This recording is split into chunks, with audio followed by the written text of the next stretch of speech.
అలా స్టవ్ వెలిగించుకొని గిన్నె పెట్టుకోవాలండి. గిన్నె పెట్టుకుని గిన్నె కొంచెం వేడవనివ్వాలి. ఈలోగా టమాటాలు వేసుకోవాలండి.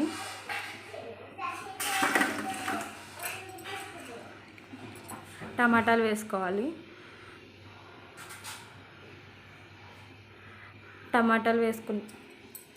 టమాటాలు కూడా వేసేసుకోవాలండి మొత్తం అన్నీని.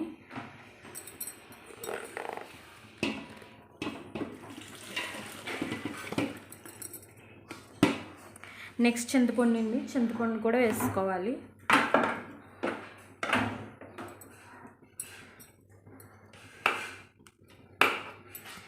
ఇలా టమాటాలు నెక్స్ట్ చింతపండు అన్నీ కలబెట్టుకోవాలండి. నెక్స్ట్ పదార్థాలు ఏం కావాలో, పచ్చడి ఎలా కలుపుకోవాలో నెక్స్ట్ పార్ట్ 3లో చెప్తానండి. ఈలోగా ఇవి మగ్గుతూ ఉంటాయండి. ఈలోగా మూత